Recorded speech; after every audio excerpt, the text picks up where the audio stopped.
What's going on? Boys, thanks to our patrons and Fiverr customers, arm yourselves, life stuff. We're thinking about marginalization and fascism today, either in an unexpected way or in a completely expected way. That autism moment I had has been bothering me. Because you have these little moments over the years and you ignore them, but then you have a moment like that in which if it's not that, then it's something, because that's not nothing. And that got me thinking about protected groups. And if you're part of one of these protected groups, two things happen. One, you become defined by whatever you are being protected for. Your differences made all the more apparent and inescapable in the way your quote unquote advocates emphasize your differences, make them more apparent than they already are, and assuring you you are just as good as a normal person. And then, two, they defang you. They present you to the world without your say as this thing that needs to be protected, can't protect itself, even though it's just as good as a normal person. You have these rabid groups of do-gooders running propaganda about what you are. So it's not just marginalizing you by telling you what you are, they are convincing the world at large that you are not normal, that you're weak, that you need to be protected, and constricting your ability to interact with the world the way you'd like to. And that's assuming they haven't defanged you early enough and hard enough, you're still trying to interact with the world the way you want to, rather than under the label they have stuck across your forehead and your stupid ass has accepted. Let's say Skimmerlit is hypothetically autistic or neurodivergent in some fashion. Let's play with this thought experiment. You're working alone in your office and you turn the lights out because your eyes hurt and you're a little overwhelmed and you want to zone out and refocus, and that's hard to do with all this sight shit. So a woman comes in and asks if you are overstimulated and if there's anything she can do to help you. Like you are this little thing that needs to be protected. And then she goes around and tells people that you're this little thing that needs to be protected, and starts handing out brochures about autism and instructing people on the way they should interact with you. And now you have multiple targets drawn across you, and you're dealing with sets of assumptions that are incorrect and hinder your ability to operate. That is an irritating situation because this do-gooder who doesn't care about you, they care about themselves. They want to feel like they are someone who protects things that need to be protected. And in their self-servicing, they have fucked you instead of helping you. But see, I think there is an unconscious intentionality to this. Something or an operation the obscured mind of the masses is running to keep people not of the masses down. Because if there is anything about me that separates me, or maybe you, from the masses, those aren't weaknesses unless you allow the masses to brainwash you into thinking they are. And they need you to think they're weaknesses, your differences are weaknesses, that need to be protected, need to be advocated for. because these sorts of differences give you an edge. Now, you don't choose them, maybe you're chosen by them, but either way, they force you to figure out how to use atypical tools. And because these tools are atypical, the masses don't have as many defenses against them if you learn how to use them. That's a problem for average Joe dipshit. So if you're in a situation they can't destroy you outright, and they always want to destroy you outright, because on some instinctive level they are aware of the dangers mutants pose, by merit of possessing superior potential, should you figure out how to harness it, if they can't destroy you, they marginalize you. And the most effective form of marginalization is by saying you are marginalized and should not be. It's the equivalent of someone saying, look, everybody, I know this guy's a fucking idiot. We all know that. But that doesn't stop him, or that shouldn't stop him, from working a safe, low-paying, easily exploitable job, like on an assembly line or something like that, or at a fast food restaurant. They cut your legs out from underneath you, unless they're already cut out, and then force your head where they want it, under the guise of advocating for you, protecting you. And of course, this sort of thing works on a lot of people. Why am I so careful about voicing my positivity toward trans stuff or queer theory? Because then you get flooded with people who don't want to understand or harness what they are. They want the label. They want to be exploited. They want to feel like these little things that need to be protected, that fear challenge, that fear the unknown, so they accept the golden handcuffs and then get really embarrassing. And that's another way society marginalizes you, by saying you are marginalized, by associating you with tons of the sorts of people you really don't want to be associated with if you're trying to be anybody or do anything with your life. If you possess any traits that separate you from the mass, differences that might begin as difficulties or drawbacks that you then harness and turn into strengths and use to get ahead, which you can, that's not a disability. Or it's a disability, or it remains a disability only as long as you allow it.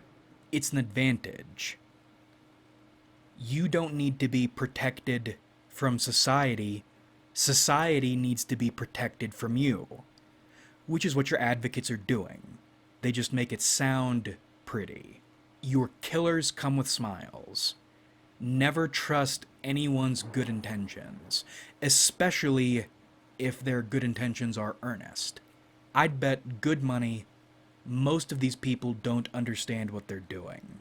They're trying to trick you out of the pleasure of being you, of discovering who you are and enjoying who you are, by depriving you of your identity, by assigning you one that stinks, and by depriving you of your autonomy.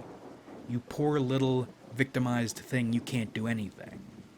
Let us, the mob, because you always know mobs, and anything mobs do is good, let the mob care for you and handle this identity and autonomy business for you.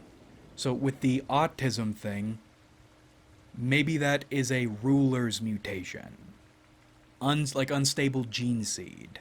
Sometimes it gets a little wacky, gets a little rough, but when mixed correctly, you have a potential ruler on your hands.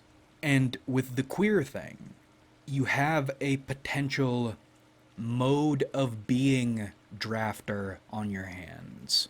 Liberated from traditional gender socialization, which is deep ass brainwashing, by merit of being denied it and not rolling over and wrapping oneself in labels like a blanket. I believe if society or our species is one big organism, which is another thing we'll talk about, then nothing is an accident. At worst, it's an experiment that didn't produce the desired results. But who are you or I to say what our species' desired results would be? Anyway, don't let your advocates punk you into becoming a little do nothing loser. Don't let them punk you out of your greatest asset, whatever that might be. It's not a weakness, it's a strength or an opportunity to develop strength if you can figure out how to and not get lured in by the or lured into lying in the comfy safe for the rest of society crib. And I've been thinking more about fascism, or what we would call continentalism, in an effort to play nice with YouTube, which YouTube is usually good about these sorts of things, but still. I had a dream about comparing the drama of an individual's life and the drama of a nation's life. And when I saw it from this dream vantage, I realized a nation is a person with its own growth, its own trials and tribulations, strengths and weaknesses, etc. And I also saw the universe, the drama of the universe as individual, but that's an idea for another life. I realized in terms of cells' roles in a body, we are not antigens within the United States. We are the last loyal blood cells.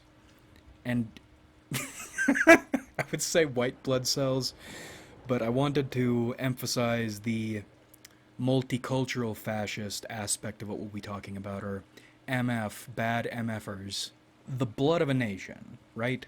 If the nation is the body and the people peopling it are the blood, then our blood is tainted. I don't think many people actually give a shit about the well-being of the United States. Well, I mean, clearly they don't, despite everyone claiming to. This nation's blood has turned Lady Liberty's body into a battlefield with zero care for the nation at large. Nobody wants the nation to succeed. In fact, I don't think anybody even wants to win. All they want to do is beat another cell or group of cells. It's clutches of tumors fighting other clutches of tumors while the body dies. And you know ideas are important when they hit you and you think through them and go, nah, that's stupid, or nah, that's irrational, nah, that's not going to do anything.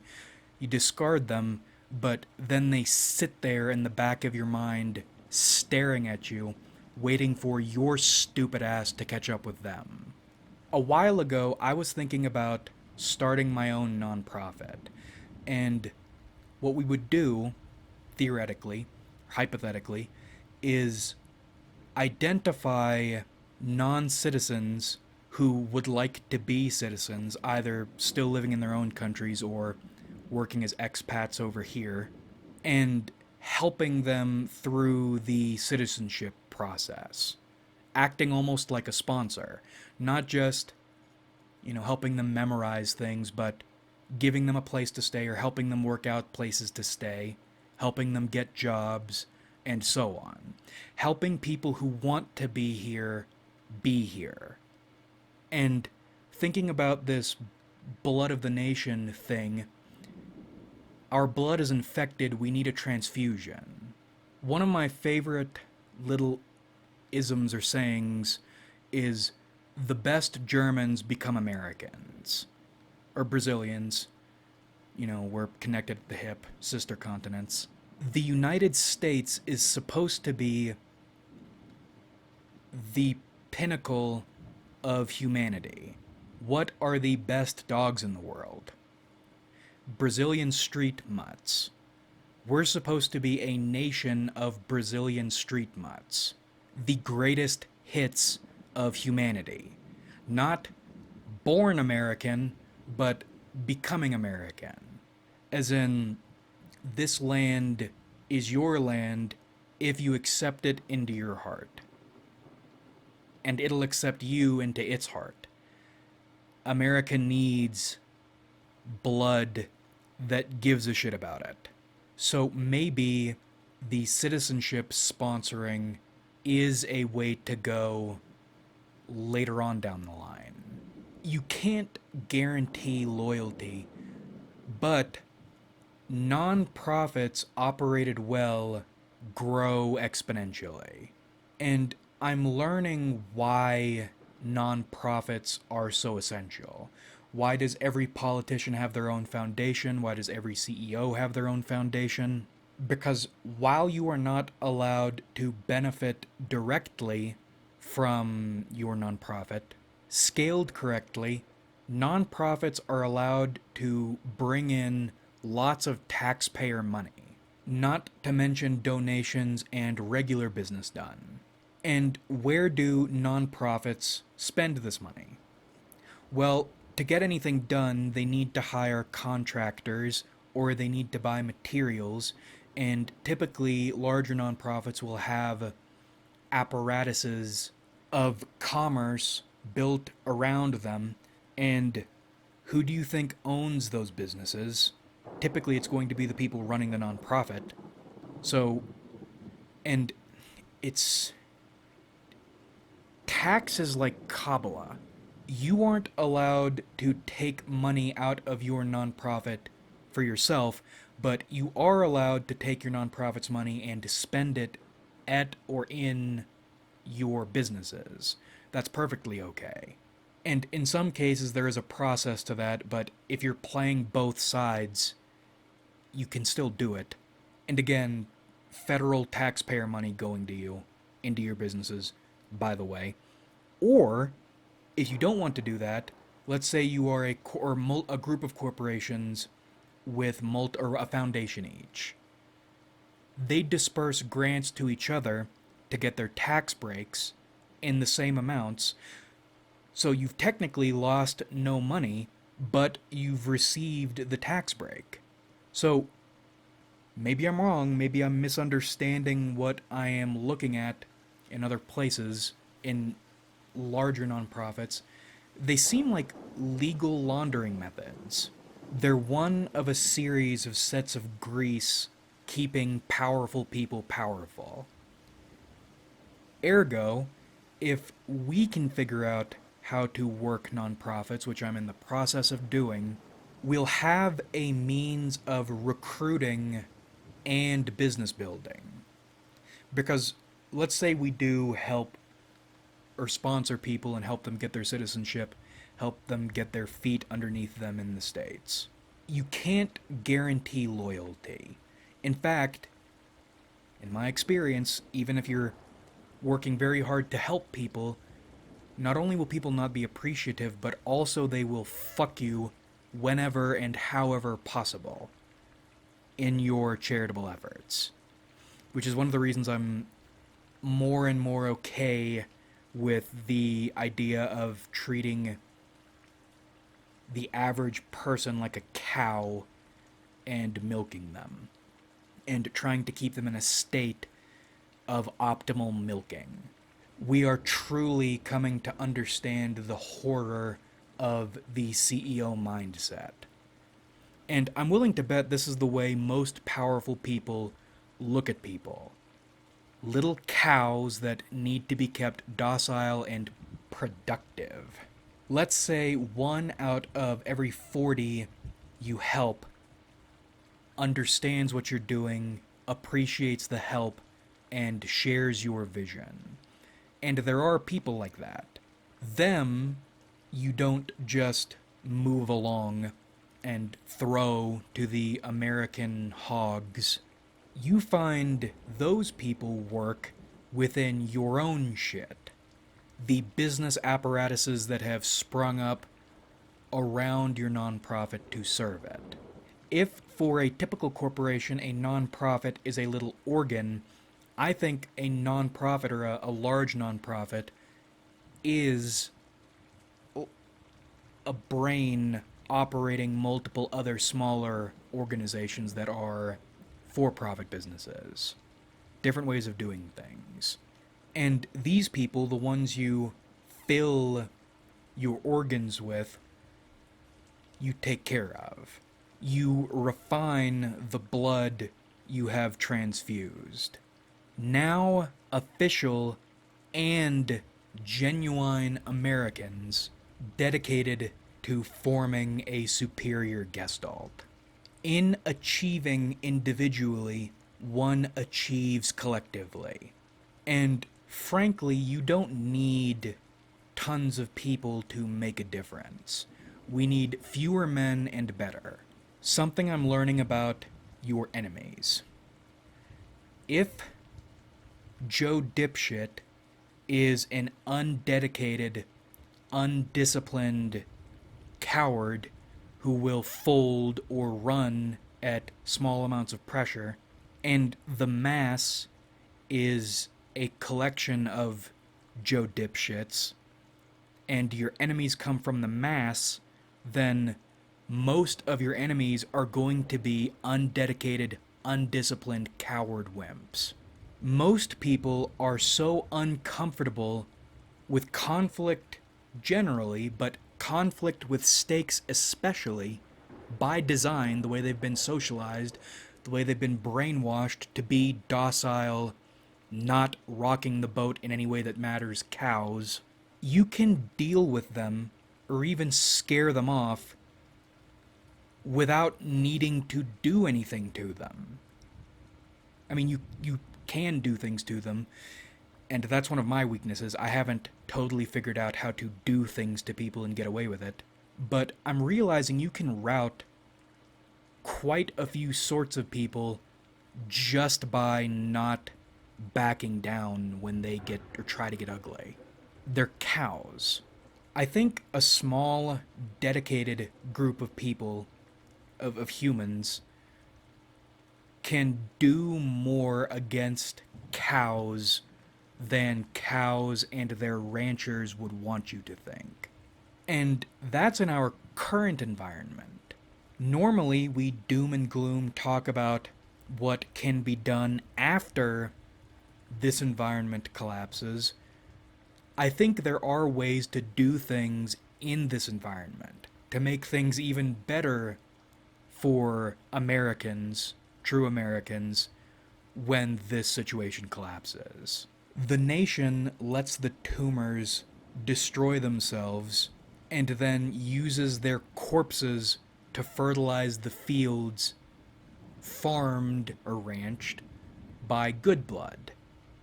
By blood that cares about the soil. And America is unique in this idea, this concept, because anyone can be American. I mean, of course, you can go anywhere and try to get citizenship anywhere, but two of our founding memes that should be contradictions but I think aren't are xenophilia and xenophobia. We are a collection, or should be a collection, of a bunch of worsts bests. And I really do believe that.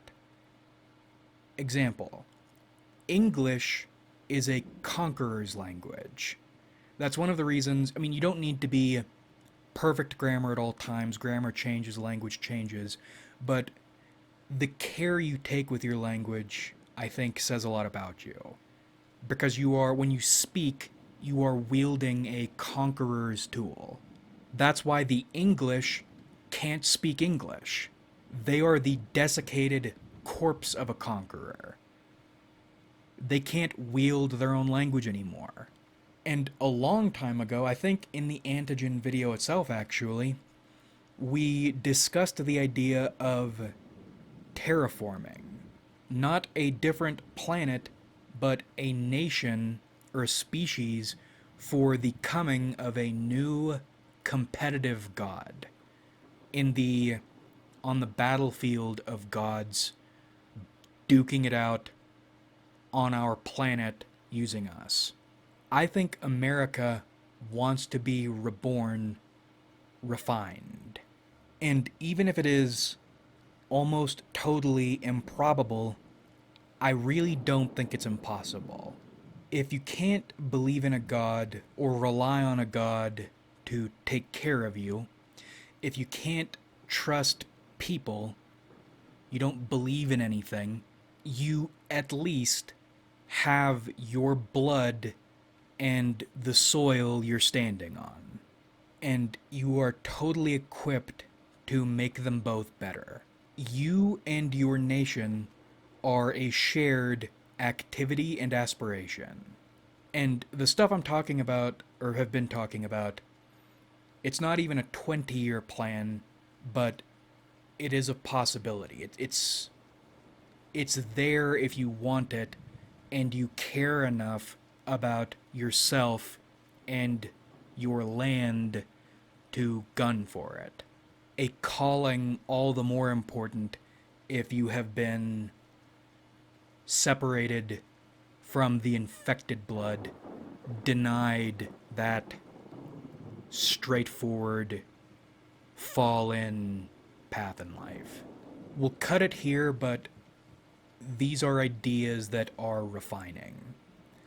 Don't let people trick you into betraying or underserving soil that loves you. And if you're an American or a prospective American, needs you. Like if you enjoyed, subscribe if you haven't.